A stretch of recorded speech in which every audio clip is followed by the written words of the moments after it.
अस्सलाम वालेकुम। नमस्ते सत उम्मीद करता हूँ फिट होंगे, बेहतरीन होंगे, अपनी लाइफ अच्छे से एंजॉय करोगे। हम तीनों की तरह देवों के देव महादेव एपिसोड है 413 और सेकंड पार्ट है। लाइक शेयर सब्सक्राइब कर दें। स्ट्रेट चलते हैं वीडियो की तरफ। मेरा नाम है मलिक शक्लानी इकबाल और मेरे साथ हैं Rana Mohammad Ali, Mohammad Samir Khokhar. So guys let's start.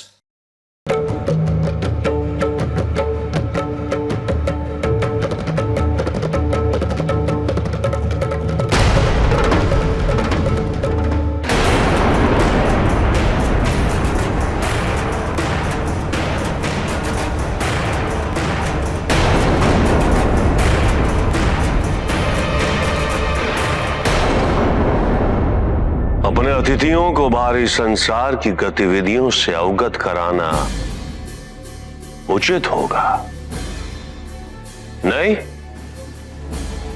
व्याकुलता और बढ़ जाएगी।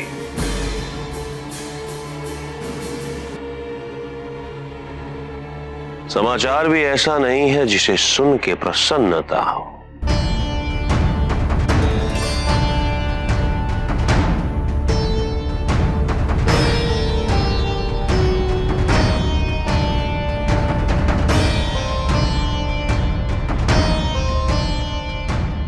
आपके स्वामी ने आपके ज्येष्ठ पुत्र को ढाल बनाया। वो स्वयं नहीं आए युद्ध करने।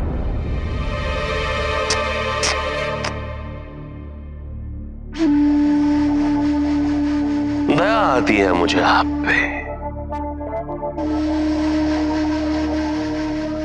इतनी लंबी स्मृतिहीनता से निकलकर अभी अभी तो आपने अपने दोनों पुत्रों को पहचाना था और आज ही मैं उसका वध करने वाला था।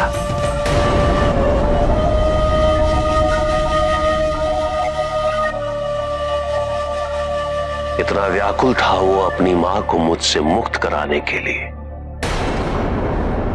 कि उसे पता ही नहीं चला कि कब मेरी खड़ग ने उसके शरीर को चीर दिया।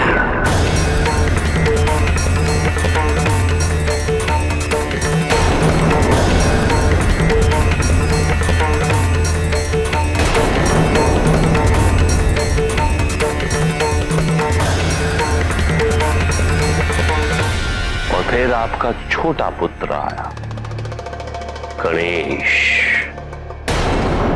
उससे भला मैं क्या युद्ध करता।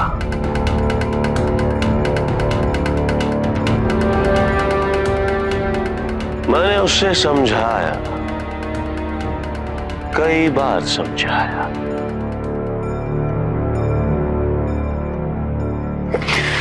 किंतु जब वो नहीं माना तो मैंने उसे उठाया और पटक दिया।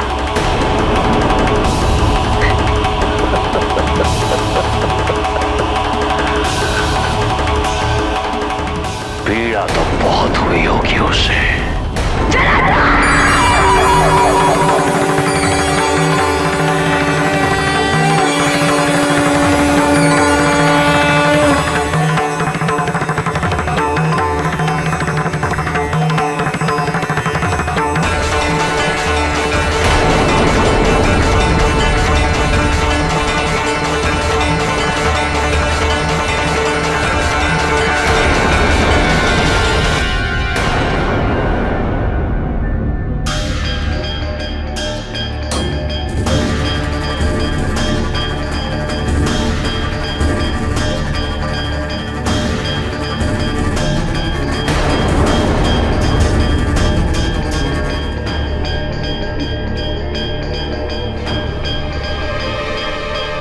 यदि हम चाहें तो इसी क्षण अपने पुत्रों के शरीर पर लगे प्रत्येक घाव का दंड तुम्हें दे सकते हैं। तुम्हारा अंत इसी क्षण कर सकते हैं। किंतु हम ऐसा करेंगे नहीं। हमें आभास है कि हमारे स्वामी कल तुमसे युद्ध करने वाले। हम उसकी प्रतीक्षा करेंगे। तुम्हारा ऋण था ना हम पे। समझ लो आज वो बराबर हुआ। किंतु कल जब तुम युद्ध भूमि में हमारे स्वामी के समक्ष आओगे तो हमें उनके साथ पाओगे। तुम्हारा अंत करने हेतु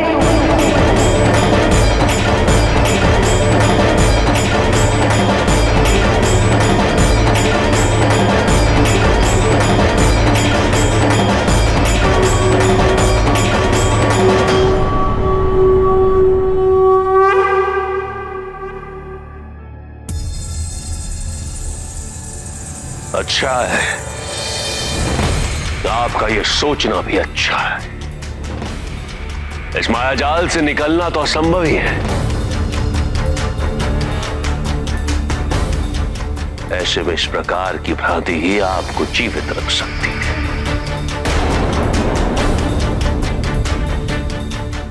आपने ठीक ही कहा, हम कल पुनः मिलेंगे आपके स्वामी के वध के पश्चात। नहीं जलंधर, हम कल पुनः मिलेंगे किंतु तुम्हारे अंत से ठीक पहले।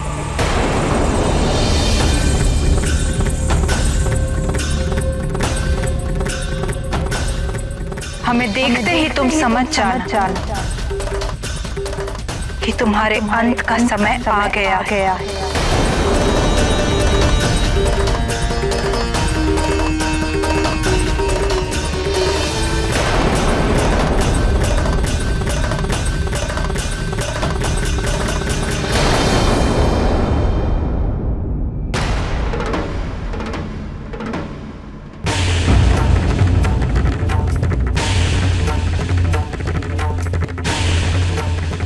अब स्मृतिहीनता का अंत अनिवार्य है, जलंधर का अंत अनिवार्य है स्वामी। हम जानते हैं स्वामी, आप हमारे अंतर से जुड़े हैं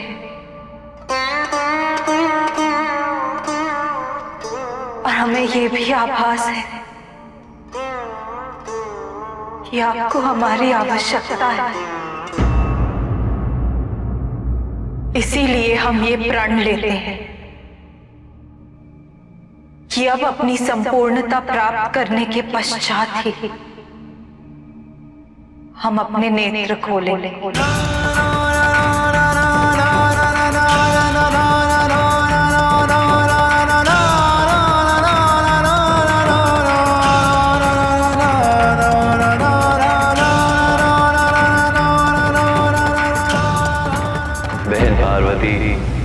शीघ्र ही अपने संपूर्ण रूप को प्राप्त करने वाली देवी पार्वती को अपनी संपूर्णता के महत्व के साथ साथ उसकी अत्यावश्यकता का भी बोध होने लगा है। वो जानती हैं कि इस समय उनके स्वामी को उनकी आवश्यकता है,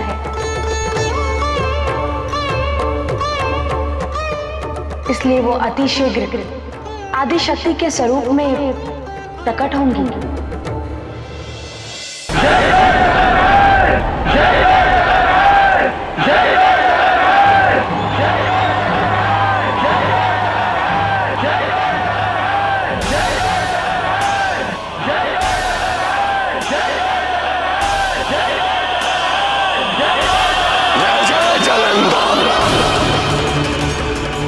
जय जलंधर।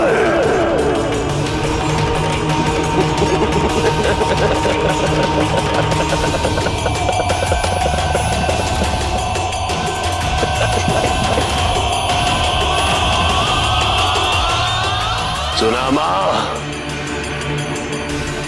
आपके पुत्र जलंधर की जय जयकार हो रही है। एक मत्स्य कन्या का पुत्र जो असुरराज बना, एक असुरराज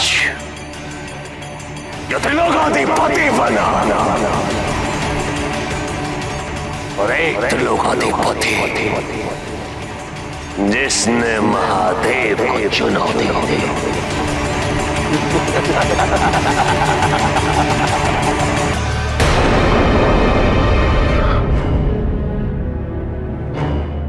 मेरा ये युद्ध मेरी महत्वाकांक्षा हेतु नहीं है, बल्कि इसलिए है कि भविष्य में यदि ये देवता किसी के साथ अन्याय करे तो उन्हें इसका भय अवश्य रहे कि उनका अत्याचार किसी और जलंधर की उत्पत्ति का कारण न बन जाए। मेरा उद्देश्य न्याय संगत है। मैंने उचित किया ना मां, मैंने उचित किया ना मां।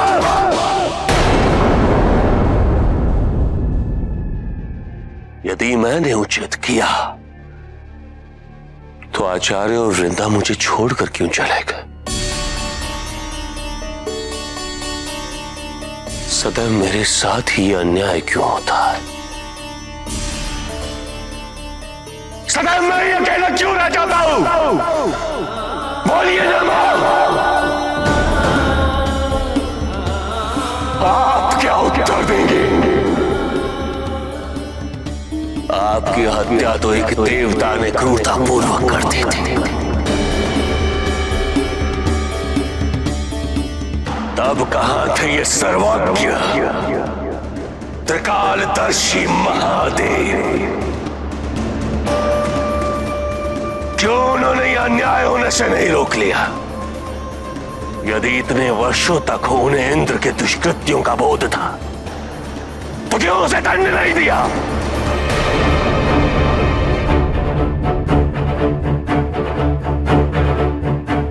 क्या ये निष्पक्ष कहे जाने वाले महादेव का पक्षपात नहीं? आचार्य को अपनी भक्ति में कुछ नहीं दिखता, सिर्फ महादेव महादेव महादेव।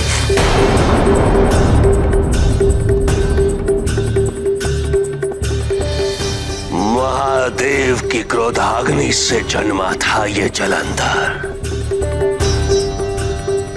आज या तो जलंधर के प्रतिशोध की अग्नि शांत होगी या जलंधर की चिता की अग्नि प्रज्वलित।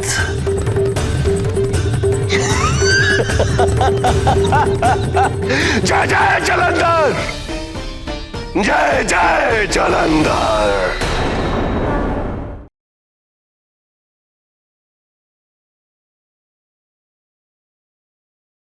हाँ, बिल्कुल जी। जलंधर जो है वो मूवी जो है डबल माइंडेड चल रहा है अभी फिल वक्त, खुद से सवाल खुद से जवाब। लेकिन वो ठान चुका है ये सब कुछ करने की। और माता पार्वती जी के पास वो पहुंचा ये खबर देने के लिए, कहता है कि हाँ आप कैद हैं लेकिन बाहर की खबर तो होनी चाहिए ना, और किसी न किसी को तो देनी पड़ेगी, तो मैं ही दे देता हूँ। वहाँ पे तंज के तीर जो है वो चलाए जा रहे थे किस्म के। और माता पार्वती जी जो हैं उनको कह लें कि गुस्सा दिलाने की और उनको बताने की कि मैंने तुम्हें कैद किया हुआ और तुम्हारी संतान के साथ जो कुछ हो रहा है। और पहले तो उनके जो पति हैं शिव जी, उनके थ्रू उनको कह लें कि थोड़ा बहुत हाइप करने की कोशिश की गई माता पार्वती जी को, कि अपनी संतान को आगे कर दिया। और मैंने तो चैलेंज उसे दिया था, वो नहीं आया और अपनी संतान को जो है एक ढाल बनाकर यूज़ किया। तो उसके बाद उनका उनका तो तुम्हें बहुत नहीं होगा, याद नहीं होगा कि क्या रिश्ता है। चलो अपनी औलाद को तो, संतान जो है उनको तो पहचानती हो। मतलब वो तंज में और एक कैदी की तरह, कैद तो उसने किया हुआ है लेकिन वो कैदी की तरह बात कर रहा है। और कह रहा है कि संतान तुम्हारी कार्तिकेय वो लड़ने के लिए आया और मैंने इस तरह घाव दिए उसे और ये किया। लेकिन सबसे ज़्यादा उन्हें मोहब्बत जो है वो गणेश से है। तो जब गणेश जी का जिक्र आया तो उन्होंने कहा कि मैंने कहा भी कि एक छोटा बालक है रहने दो, लेकिन वो नहीं माना। और जब इतना इसरार किया तो मैंने फिर उसको उसके ऊपर हमला किया और उसको पटक दिया उठाकर। कहाँ कहाँ लगी होगी उसी और ये और वो, तो उसके ऊपर जो है गुस्सा आया उन्हें। और माता पार्वती जी एक बार जब अपने उस स्वरूप में आने लगी थी और अभी फिल वक्त एक छवि सी नज़र आई है, एक विजुअल नज़र आया उसे और वो जो रोशनी नज़र आई है उसे बैकफुट होने पे मजबूर कर दिया है। और वो पीछे हटा है एक कदम दो कदम, डर गया था। इधर उधर देख रहा था कि ये जो मैंने जादुई दीवार जो ढाल बनाई हुई है और ये काम भी करेगी कि नहीं, उसे डाउट हो गया। एक बार देख रहा था, घबरा गया था कि ये ना हो कि ये पार कर ले और फिर मैं नहीं बचने वाला। तो डर भी है उसे, उसे पता है इनकी ताकत का, लेकिन ये भी पता है साथ कि ये दोनों इकट्ठे होंगे, शिव शक्ति जो है अलग अलग काम नहीं कर सकते। ये इकट्ठे होंगे तो मेरी मृत्यु जो है वो तय है, वरना मुझे मारना नामुमकिन है। और वही चीज़ उसे पता है और इस चीज़ का फ़ायदा उठा रही है। लेकिन माता पार्वती जी उससे कह रही हैं कि अब भी, एक किस्म की वार्निंग उन्होंने दी है कि अब भी वक़्त है और तुम सुधर सकते हो, अपना निर्णय बदल सकते हो। वही जो जलंधर की कह लें कि अंतर आत्मा जो है वो बात कर रही थी उससे, वही बात जो है वो माता पार्वती जी ने उनको रियलाइज़ करवाई है। और वो कह रहे थे कि जलंधर कह रहा था कि आपके पति की मृत्यु जो है वो जल्द होगी, ये और वो। तो माता पार्वती जी कह रही थी कि मैं उस वक़्त आऊँगी, कुछ क्षण पहले, मतलब कुछ देर पहले मैं वहाँ पे प्रकट होंगी। पहचान लेना मुझे, मतलब वो इस रूप में हो नहीं होंगी, वो दूसरे रूप में होंगी, शक्ति वाले रूप में होंगी, किसी इस रूप में नज़र आएँगी।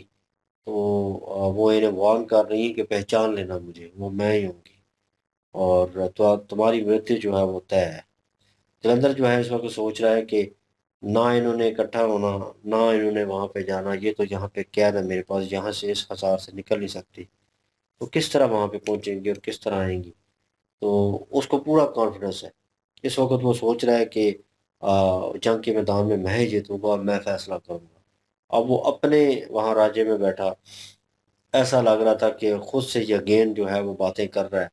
और वो जो बातें कर रहा है इंद्रदेव को लेकर और अपने अपने साथ जो अन्याय हुआ उसको लेकर, वो बातें देखी जाए तो वो, अगर इन सीरियस नोटिस किया जाए तो जो इंद्रदेव ने किया पास्ट में किया या करंट सिचुएशन में इसके साथ किया, जलंधर के साथ, वो गलत था।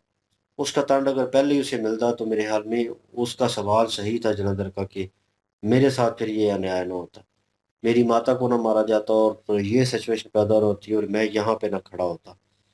तो खुद से ही लड़ रहा है, खुद ही जवाब दे रहा है, लेकिन उसके ऊपर खुद ही कह रहा है कि अब मैं जीतूँगा, कोई साथ हो या ना हो। उसे दुःख भी होता है कि शुक्राचार्य जी उसे छोड़ गई हैं। वृंदा से जो है वो उसकी ज़िंदगी में आके चली गई, ठीक है। माता थी, वो बार-बार पुकार रहा है, फिर ये भी साथ में कह रहा है कि कोई फ़र्क नहीं पड़ता, मतलब को है या नहीं और मैं अकेले ही लड़ूँगा। लेकिन कमी भी उसे महसूस होती है।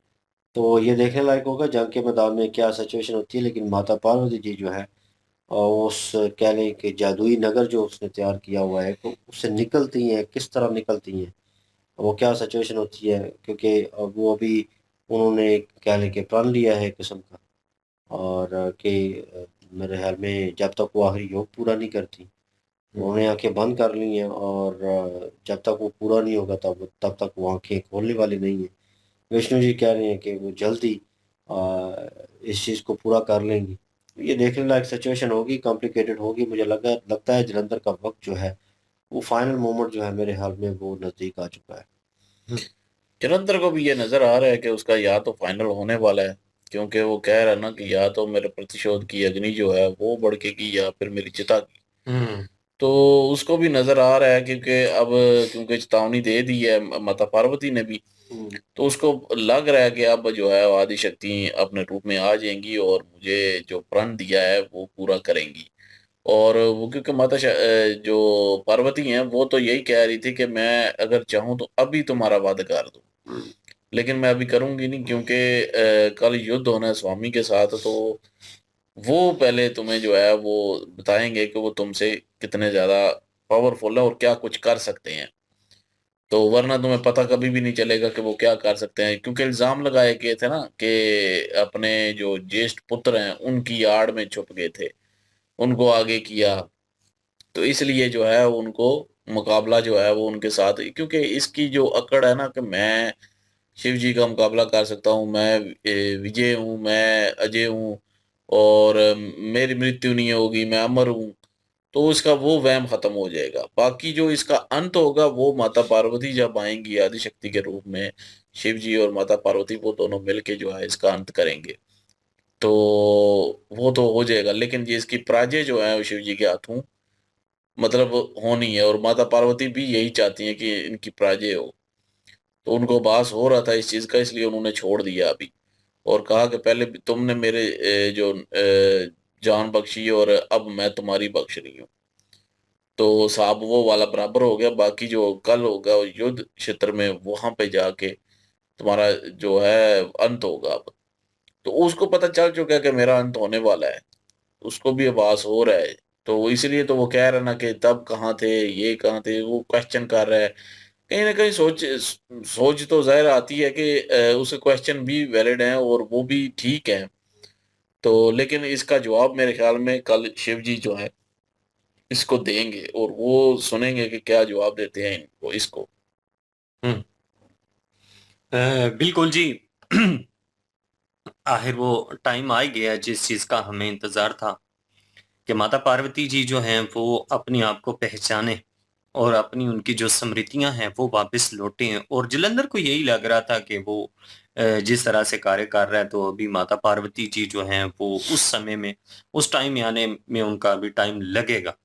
लेकिन भाई अपनी संतान की पीड़ा को वो कभी भी बर्दाश्त नहीं करती। जब भी बात उनकी संतान की आती है तो वो आदि शक्ति के रूप में अवश्य आती हैं और क्रोध में आ जाती हैं जब भी, तो फिर काली माता का रूप भी वो धारण कर लेती हैं।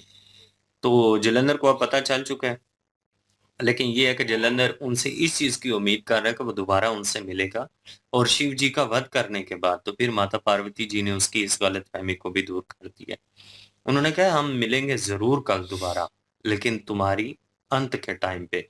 अब देखना ये है कि ये एक ख्याली दुनिया है जहां पे जलंधर माता पार्वती जी को लेकर आया हुआ है। तो इस गुफा को किस तरह से वहां पे लेकर दोबारा जाया जाएगा युद्ध भूमि। माता पार्वती खुद ही आजाद हो जाएंगी, ये लेके जाए या ना जाए। अब माता पार्वती जब आदि शक्ति में आ जाएंगी तो फिर उनको कोई भी रोक नहीं सकता। ये कुछ भी मायावी जो संसार है ये भी नहीं रोक पाएगा। फिर वो खुद ही प्रकट हो जाएंगी उधर। वो दोनों ने शिव शक्ति ने एक होना है मेरे ख्याल में, तो वो होगी। देखते हैं जी, नेक्स्ट पार्ट में चलते हैं। लाइक शेयर सब्सक्राइब कर लीजिएगा। चलो मिलते हैं नेक्स्ट वीडियो में। अपना ख्याल रखिएगा, वो हमें याद रखिएगा। तब तक के लिए अल्लाह हाफिज, पीस।